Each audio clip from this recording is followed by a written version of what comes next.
Some people can like magically tie their ties really close together, right on top of each other, and they get clean lines. I don't know how they do that. Most of us are not able to do that magic, so I'm going to show you how to get more reliable results that you're going to love. Let me talk about sinew and my sinew puller. There are two important aspects to getting crisp, clean lines with geode style. And whether you want the crisp, clean lines to be white or have color in them, that might be a different discussion. But the two most important things is you have to get the sinew really tight. Second thing is you have to have the ties tied far enough apart that the dye can get in between the ties and not be blotchy. So as tie-dyers, we want to just muscle our way into having a ton of awesome detail in everything we make. And sometimes we miss, like it's total miss, because we try to put in so much detail that it ends up, you just can't saturate into the tight folds. So this is a full spool of artificial sinew. So usually I get this on Amazon. Every once in a while, they'll send something that is not like this. They'll send something that's more like thick thread that's not waxy and it's more round and it's not sticky. That's the wrong thing and you should return it. You can also get this on Dharma Trading Company's website. I get it there sometimes too. In the past, on really thick fabrics, I have used reusable zip ties. I don't prefer that now, but it does work if you're in a pinch and you just want to play. Okay, friend, what's up? You got a tude. Okay, so I'm gonna do this demonstration on a ladies 2XL boxy loose fit shirt. Love these blanks, the way they fit. I use a scrap piece of PVC pipe. Some people load this on to their puller.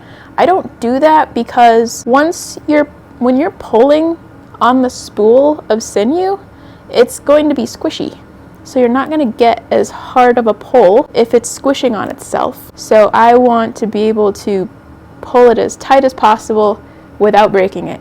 So that I just get a little rigid about the process here. We got our pre-washed shirt. This is dry. It's not pre-soaked in soda ash. I don't like handling stuff with soda ash on it, but different video for caveats on why that might be something you'd want to do. Artificial sinew and PVC puller. Here we go. Okay, so this is about getting crisp lines. Maybe in another video we'll focus on how to get interesting lines. So I'm mostly just going to talk about getting them nice and tight and how many times to pull. I'm going to do like a little bit of scrunching, not too much, and I'm not going to try to do it like all the way around, just a little bit to have a couple jagged lines in there. But if you get it too jaggedy and there's like too much fabric in here, then you can't get the line to be crisp. So you have to balance out how much detail you're going to try to have in there. So you could like really bunch that up and then you're not going to get good contrast between the line and in between the lines.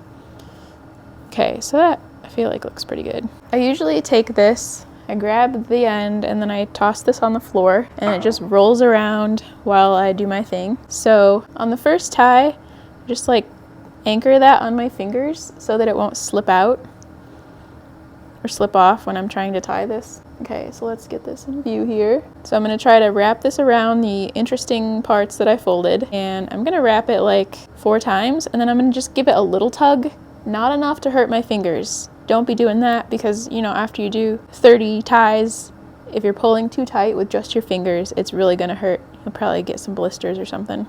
So just a little tug just to make sure that it's like going to stay there. This is where we're going to actually tighten the ties down in a way that doesn't hurt your fingers. So I am pulling it on here with enough space for me to wrap it around a few times. And now that's really not going to slide on there because of the wax. So I just put my palm over that, and that also keeps it from slipping, and that is really a taut line right there. So my goal is I want my hands to be pulling on the shirt and on the puller, not on the string or the artificial sinew. And usually I'll do it like this so that I'm not pulling towards my face or my body in any way, and it helps to have a cushion right here, so maybe another shirt that you put your hand onto, and then you just pull it like that. Now if you pull it too far, you're going to break it, but you pull a certain amount and you're going to feel it kind of like click into place a little bit. So I did 4 wraps there, and when I really want to make sure that I get some crisp lines, I'll do like 3 more wraps. 1, 2, 3. And pull it again. So there it is.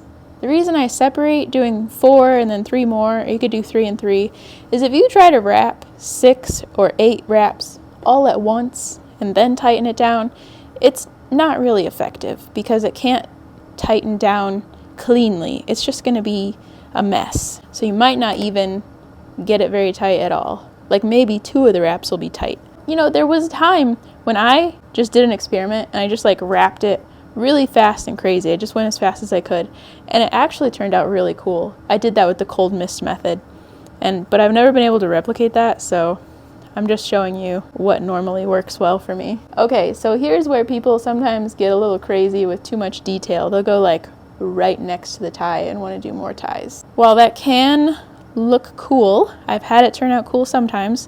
When you're just starting off trying to get crisp ties, do like 3 ties per bunch. You just need a proof of concept here. You just need to know that you did it well. Don't spend an hour and a half doing this the first time where you're tying the ties super close together. That's too close. Go like a thumb, like the end of my thumb. Make sure that at least that far apart so that your dye can get in there and be fully saturated through this whole section so that the lines have a chance to look crisp and clean. So 1, 2, 3, 4. Little tug.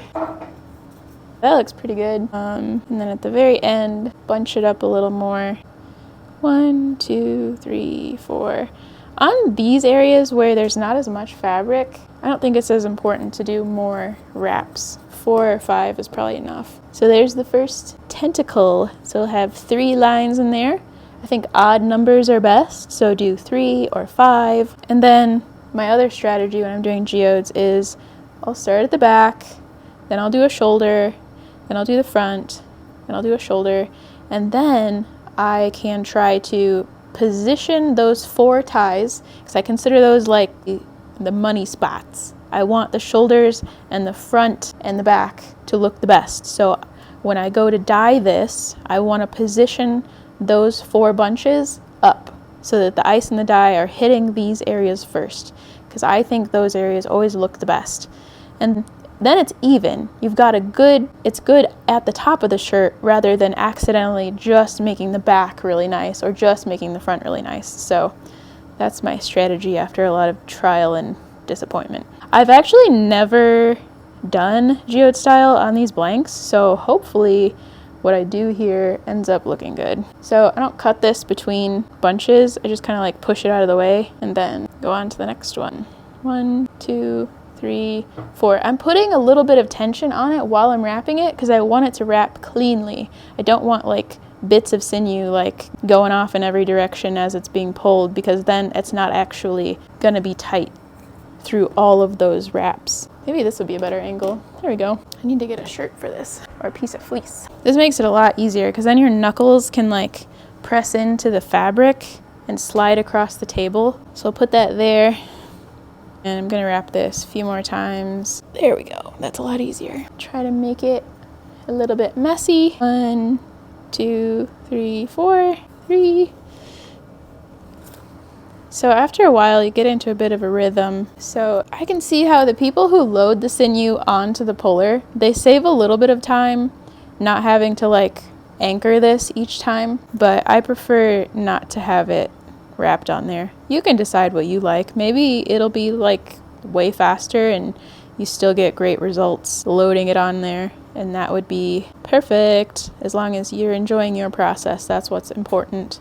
Okay, let's really try to get this in view here. 1, 2, 3, 4, 5. Maybe we'll just try on the front. We're not going to do a second wrap. We're just going to try to do 5 from the beginning and see how that goes. I think the second important aspect of getting really nice geode ties is using a lot of ice. Okay, here's the final. So I think I did 5 there. Now I'm going into muscle memory mode as I'm going faster. I think that's probably my ideal way of doing it. I like doing just 5 wraps, 1 pull, even though doing 4 and 4 is probably better if you're really prioritizing getting bold white lines that are crisp. Okay, this neckline is kind of thick, so I'm going to leave that out. Because the thicker the fabric is underneath the tie, the blurrier the line will be. 1, 2, 3, 4, 5. All right, that is basically the gist of it. Money shot, I don't know what to call it. So for the rest of it, I would just continue tying these off in chunks, and then the top section here is where I would put the ice and the dye. We're not tying any knots, we're just wrapping it and pulling it tight. And that's how the sinew stays in place. You don't have to actually add knots before or after you're wrapping. As long as you don't pull too tight and break it or make it fray, it should be easy to unwrap this. You're basically just gonna pull on it and unwrap it and it'll come off. If you're pulling too tight and making it fray, then the sinew like buries itself into the tie and you can end up sitting there picking it out and trying not to make a hole in your shirt. So be careful with that. I will include a few example pictures of what my geodes normally look like, and just so I can post this right now. So if you have any questions or video ideas, you can head to my website, and I think there's a form where you can suggest variables that you want to see tested. So let me know if you have any ideas. I love putting together those infographics that show side by side like damp or sopping wet type of thing. It always surprises me sometimes to see the results of that. So yeah, and you can also check out some other information I have on there. I'm still working on getting written information there. Writing stuff down is my weakness, so I'm trying to improve that skill a little bit. Turning on a camera and talking to it is a lot easier. Thanks for watching so far. I hope this was helpful. Let me know what questions you have based on what you see so I can tweak my instructions and maybe create like a master tying crisp lines video. All right.